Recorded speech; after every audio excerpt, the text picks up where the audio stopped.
Gypsy chick. Hey YouTube, it's Gypsy. I am sitting on my living room floor going over this new deck that I just got. I did an out-of-the-box review of it with Goo, and when I went to edit it and put it up on YouTube, I realized that the sound didn't record for whatever reason. So, I have no out-of-the-box review for you. However, I'm glad, and it worked out for the best, which makes me wonder.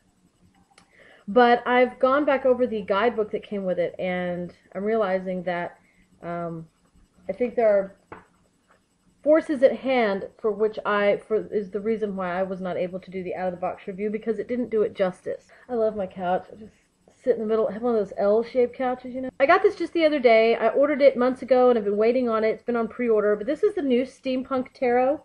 I have the one, you know, that's done by Barbara Moore. But this one is the Steampunk Tarot by John and Kathleen Matthews. I'm guessing it's Kathleen. It's spelled with a little dealy whopper over the I there, so I'm not sure. Anyway, sent to me from the UK. This is a really unique deck. Now, I have not yet read over, through the whole guidebook for the Steampunk Tarot for Barbara Moore, but I'm suspecting now that it's probably like this. And I'm also looking at my Legacy of the Divine Tarot, and it's also the same way. I'm going to do a review on that one also. But it's got kind of its own story about the tarot in itself, as far as this deck specifically. This is the guidebook that comes with it. I apologize for the glare. I'm sitting in my living room. There's a window in here. But there's the cover. And it's pretty cool. It's got kind of its own little bit of a storyline as to, like, the time period that they're in and what's going on. It talks about the adventure begins, and it kind of goes into talking about the origins of steampunk, and kind of, you know, it mentions some of the books that have been written. For example, it mentions H.G. Wells, G. Henty, H. Rider Haggard, Edgar Rice Burroughs. It talks about people that have written things like The Magic Time Machine and, you know, steampunkish, very mechanical type science fiction type stuff. And then it talks about some of the more recent movies that have come out. And I actually wrote in there myself, Wild Wild West. They mention the Sherlock Holmes movies. Love those. And it also talks about the League of Extraordinary Gentlemen. Love that. Anyway, it has a couple of different ones anyway that it mentions. And so it kind of talks about steampunk culture and where it came from. And then it's like, why Steampunk Tarot? And it goes into kind of their own personal, you know, reasons for making the deck. And then it talks about the intimations of the Imperium. And throughout this little guidebook, they quote, like this is quoting Hermes, but I saw they quote Oedipus. They quote, you know, all kinds of cool literature. Anyway, there's a lot of, you know, about the deck, about steampunk. You know, the manifesto as far as talking about their layout. Now, this is where it gets really interesting. This deck is one of those that I would compare to like the Wildwood Tarot. Kind of has its own thing going on as far as how the tarot works and how the cards work together. The suits themselves have changed. They're not the same.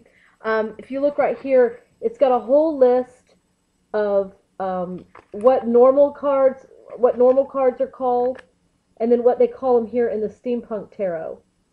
And so, I mean, none of them are the same. I think the only ones that match up are the Empress and the Emperor. They did not change that. They took off the words "the," if that counts. I'll show y'all a couple of the major arcana. And I want to show you this first of all. This is the Apprentice. It's like the Fool. And you see that, I don't know if y'all can see this little sign up here, but it's really funny. It says, bicycles left here will be removed. So, don't leave your bike at the gates. Don't leave your bike at the gates. Aviatrix is the High Priestess. You know, that's always one of my favorite cards. There she is. That's very good, High Priestess. And this pack is definitely influenced by Arthur Waite. Once again, I love the Empress. This is one of my favorite cards in the deck. I don't know if you can... Thanks, Glare. Thanks, Glare, for screwing it up. She has got an umbilical cord that is going here, and it goes around up here, and it's going into this machine here that's got this, like a machine fetus in there. You see that? And so you've got that maternal thing going on big time. And then these globes have plants and things that are living inside of them here. And then, of course, she's got ancient goddesses on each side. Loving the Empress card for this deck. Good job, y'all. Good job. The Emperor, he's looking all bad in his little space bubble. And I'm going to show my immaturity level here. This card makes me laugh. I'm sorry. Like the world's biggest tea bag. Right on his neck. That's not very nice. Now this is the card I was going to show you that I thought was really cool. Now you saw the Apprentice, right? So here's the Apprentice. You see him from the back of the Fool. Now if you look at Triumph, which is equal to the Chariot card, check it out. Where's Waldo? There he is. Check it out. It's the Apprentice. And there's some spacemen here. Instead of, horses driving the chariot, we've got a couple spacemen here. I'm wondering how that's, is there something going on with him, and he's looking here at this pillar, and, looking at the world going on, and back here is this little contraption moving. I don't know. I'd have to stare at that and think about it for a while. We don't have time in this video. The Engineer. Now, this is cool. This is supposed to be equal to the Strength card. The Engineer. Once again, we have a woman. What are we doing? We're controlling the beast. You see this gigantic, bot thing that she's working on. So that's pretty cool. God, I'm already 7 minutes. The suspension tank. There's your hanged man, obviously. He's even got his leg cocked. Oh, I love the Devil card. Instead of the Devil, they got the Spring-Heeled Jack. Or no, that's Death. I'm sorry. That's Death. The Death card. Spring-Heeled Jack. And that was on the cover of the book, but that one's really awesome. The Devil is Cyborg. Check that out. That one's pretty cool. You see it's got a teardrop there. It's a slave. It's a slave to the vice. Slave to the demon! Here's the Sun card, the Solarium. That's pretty cool. Sun. And the Cosmic Blueprint. Now this is the World card. And this one's really cool. It's going to be hard for you to see it on here. But, let me see. Each one, there's little tabs here. You see these little tabs on the circles? Each one of those has the name of a suit. Here's another one down here that is in the deck. So this small brass first one that says engines. That says engines right there. This says submersibles. There's submersibles right there. And then we have the, where is it? Leviathans. That's this ring here. The bottom, Leviathans. And then, here it is. The large one is the starships, and that one's on the outside. So all four of the suits are represented here in the World card. And now I'll go over those. Sorry, it's taking so long. Okay, so instead of wands, we have engines. Instead of cups, we have submersibles. Instead of pentacles, we have leviathans. And instead of swords, we have airships. So the cards really kind of correspond to the element, in a way, that typically responds to those suits. So, I'm not going to show you as many of those as I did the other one. But I'll show you a couple. Here's the 3 of airships. This is really different from what you normally see, but you see that feeling of desperation and defeat. Here he goes. Fell off that darned airship. It's always a bummer. The 10 of airships. That's, 10 of swords. Normally you see someone lying on the ground with swords in them. This guy is the opposite. He's not lying on the ground. He's not grounded. He's actually stuck in the air. His ship has gone down, and he's got this tiny helicopter. That's only going to have so much fuel. Let's see. The Leviathans. This is like the pentacles. This is a really cool one here. It shows, that earth element. You see down here, it's highlighting this little spot of life that has been generated inside of this environment of sorts. You see that? 3 of Leviathans is 3 people, you know, working on a project, working on something together. Here they are working on their ship. Looks like they're, you know, maintenance crew or something. I'm not sure. Or they're trying to get away. Trying to jump on the other ship. I don't know what they're doing. Oh, I love the 6 of Leviathans. This is another one of my favorite cards. I just think that is such a cool card. Having a picnic out in the pasture with their gigantic turtle machine. With their turtle mobile.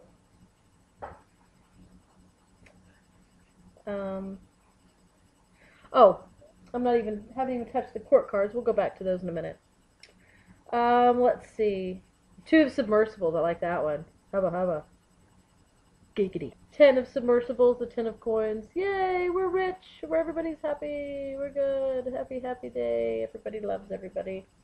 And then we have the engines, which are the ones, which I love. I like the 5 of engines. You got 2 robots. Reminds me of the Rock'em Sock'em robots. Remember that?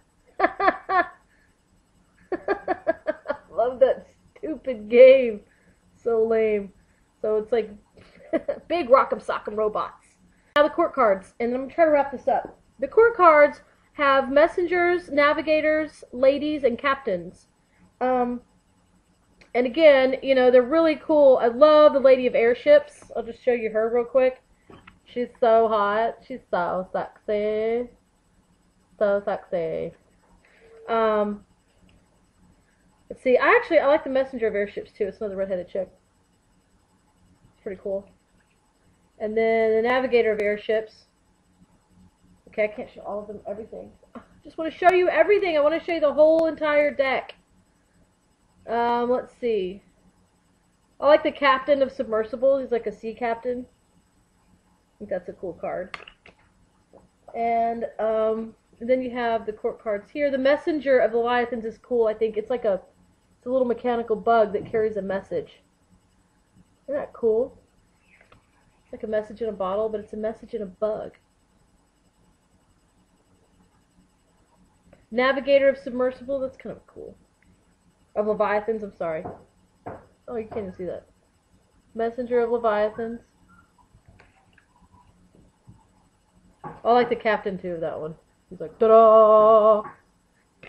He's on top of it. He is on top of it. And then, oh, I like the Messenger of the Engines, too. My kids are playing outside. Sorry for the background noise. They're having entirely too much fun.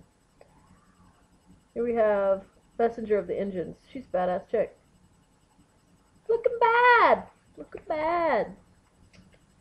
Okay, so that is basically the deck. In the book, it goes on, and like I said, there's like a whole thing going on. You have all these different exercises. It's almost like a course book. I mean, seriously. There is like all of this stuff you can look at, the courts of the 4 leagues, and it has this layout where you have like your league captain. If you look here, you see this circle? Okay. Here it has the court cards listed, the Navigator, the Messenger, all of that. This is the League of Leviathans. You have 1 through 10, which are your pip cards of Leviathans, and your court cards.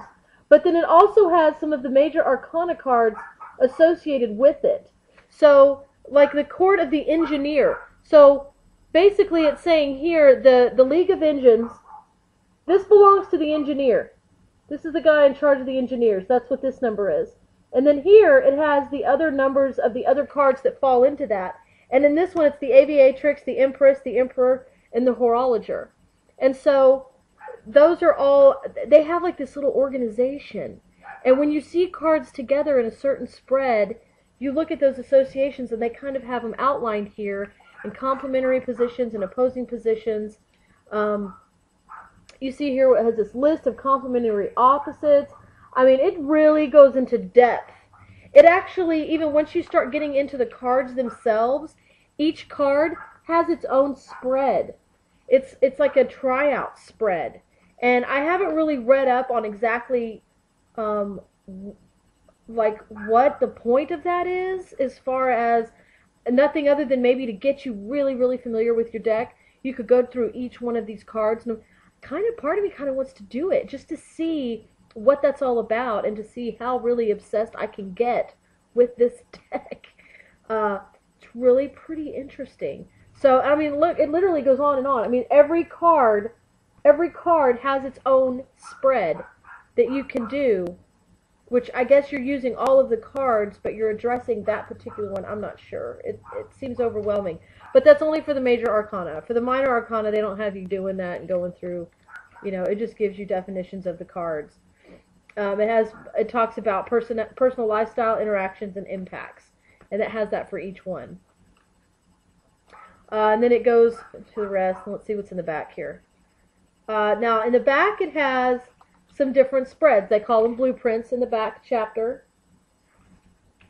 And back here, it has several of them. It has the control panel spread, which is a general, can you see that kind? And then it has the more complex steam goggles spread. So it shows you that there. It looks like that's a 10 card spread. And then this looks like it has to do with seasons. The Keys of Wisdom spread.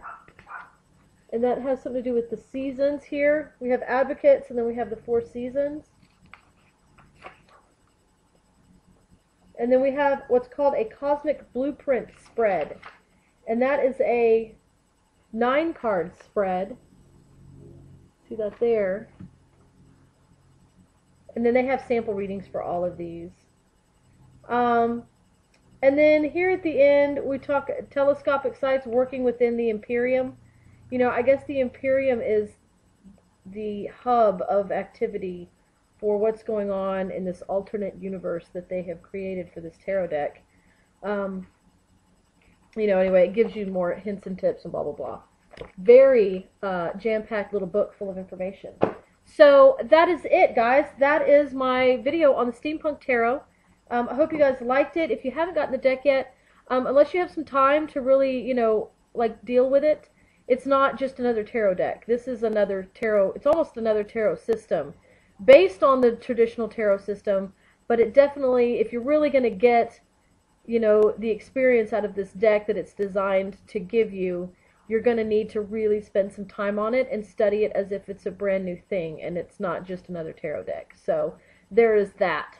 So anyway, I hope you guys enjoyed. I'm gonna try to give this out. I'm gonna do a follow-up later on whenever I have time to really sit down and pay attention. I've just started working with the Ciro Marchetti Legacy of the Divine Tarot, and I'm going to do a video on that one as well. I don't know if I'll do it today. I might not. We'll see. I don't know. Never know with me. And so anyway, but that one's kind of the same. It's got a whole background, you know, book fiction thing that's going on in the background, but it's more traditional as far as the system goes. So once I'm finished working with that one, I'm going to go ahead and start checking out the Steampunk Tarot because my interest has been piqued. I'm fascinated.